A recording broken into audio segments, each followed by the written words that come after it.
Raiders, the 7th and final week of competitive trials for Season 1 has arrived, and while this week is a massive repeat of older challenges, things will likely get a bit crazy. My name is Kodiak, this is Legacy Gaming, and today we're bringing you the last of our weekly trials guides for Season 1 to help you finish off strong and climb those leaderboards. Last week was a rough one in the Daredevil ranks, especially with Hidden Bunker being disabled midweek, leading to players attempting things like Damage Hornets later in the week, unable to compete on the leaderboards. Going into this week, as always, our plan is to break down each trial so you can complete them efficiently, grab those 3-star rankings, and do everything solo or with a team. If you haven't engaged with this system yet, we have a fantastic guide already on the channel breaking down both trials and projects, so check that out to get up to speed. In this weekly video series, we'll break down how many kills or task completions you need in order to reach the 4,000 point threshold for a 3-star ranking, which trial challenges are the best ways to farm for high points, and the major pitfalls that can occur if a task is noticeably more challenging. With all trial challenges, you're going to want to complete these on major map conditions, the one that show a clear 2x bonus on their UI element, such as night raids, electromagnetic storm, and even the Hidden Bunker event on Spaceport. You'll also want to make sure you're loading into a fresh map, so pay attention to that timer at the top of your screen. If you're in at the 30 to 40 minute mark, depending on the map, you'll maximize your time to earn points up until the very end. Getting into a raid halfway through is a complete waste of your time, since you'll miss out on a ton of enemy respawns, challenges that require specific tasks which may have already been completed, leaving you with less time to earn the maximum amount of points. You'll want to push yourself to stay in the round until those very last minutes, extracting only after a bulk majority of the players have left, which is normally safer when solo. That can always change, so play it safe. Remember, you have to successfully extract to retain any points you earn during the raid. With that out of the way, let's jump in this week's challenges. Destroy ticks, fireballs, and pops is a challenge that players across the board, both solo and in groups, will be able to rack up a serious amount of points on. It's not hard to achieve a 3-star ranking, but if you want any sort of competitive high score, this is one of those challenges that you'll need to endure Stella Montis during a night raid. Each kill is worth 470 points, and because everything dies in 1 to 2 shots from nearly any weapon, you can attempt this challenge with a free loadout. The problem is safely extracting from Stella Montis, especially if you're going for that high score, because the PvP does not stop for trial challenges on this map, so adjust your approach accordingly. The reason this map is ideal for the challenge is because nearly every area of Stella Montis has numerous spawns for pops, fireballs, and ticks, and they all respawn incredibly quickly if you're also clearing out the shredders along the way. Places like Assembly and Sandbox have a ton of pops and fireballs, while the Cultural Archives, Seed Vault, and Business Center areas have loads of ticks. The best part is, most of these locations are outside the normal high-traffic PvP areas if you move between them quickly and carefully. You can also attempt to queue up for Stella Montis when there are only 1 to 2 minutes left on the night raid timer to potentially make things easier. Doing so will put you in a map that can't spawn in new players as other players get defeated because there won't be a map to queue into anymore. This means you should really only need to fight through a handful of players or teams, or do your best to avoid them entirely without having to worry about those awfully balanced spawn points catching you off guard. One of the more tedious challenges to get through is search supply drops, not because it's particularly hard, but because you'll need to do a lot of running and climbing across maps to try and locate the various supply drop beacons.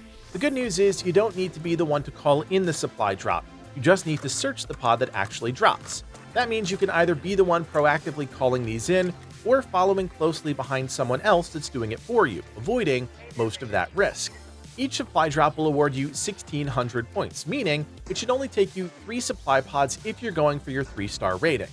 Our preferred map for this is Dam Battlegrounds on any 2x modifier, because there are a whopping 22 potential supply beacon spawns on the map, making it the only map possible to achieve the highest possible score depending on your spawn RNG. Regardless of what map you choose, make sure you're bringing in plenty of adrenaline shots, as you'll be doing a lot of running, especially on those larger maps. Damage Wasps is one of the easiest challenges to complete this week, but it's also one of the best to farm for points. When on a major map condition, Wasp kills will award 440 points per kill, meaning if you're trying to get in and out, you'll need 10 Wasp kills to reach the 3-star threshold. Keep in mind these also need to be undamaged, since the task isn't to kill the wasp, it's to damage them.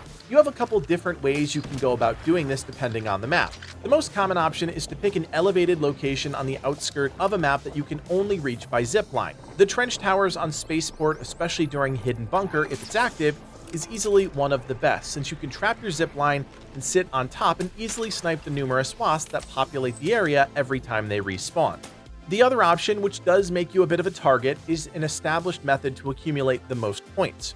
You'll need to bring in an inventory full of snitch scanners and farm the wasps that spawn when you throw them.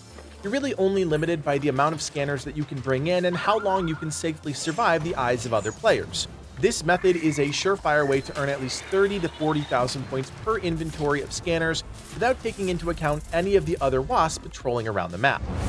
If there's one Arc Raiders trial where you have the potential to go absolutely ham farming points, it's Damage Bastions.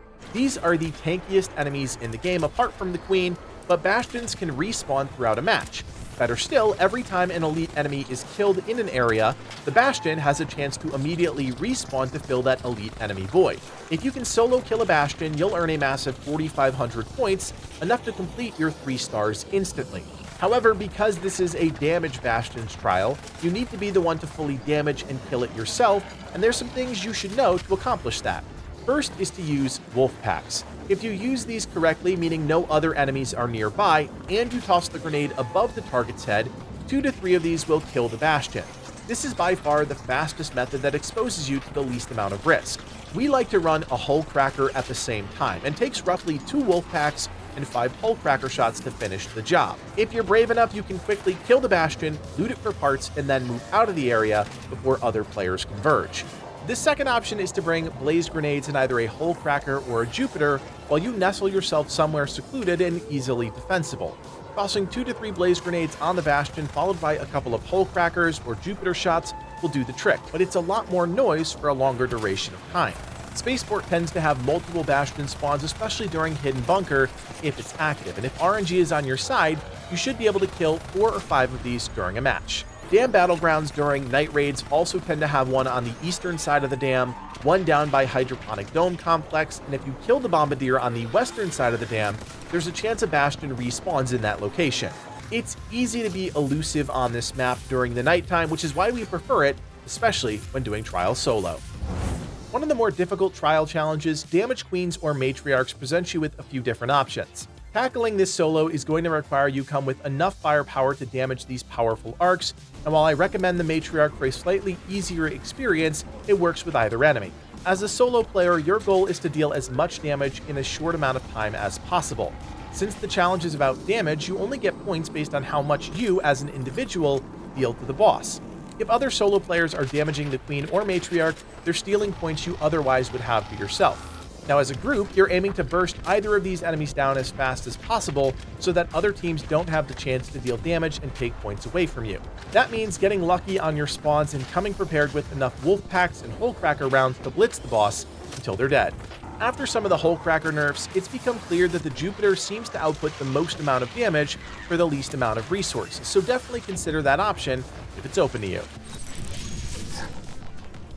So there you have it, how to 3-star all trial challenges for week 7, the final week of trials during the second week of December 2025 for season 1.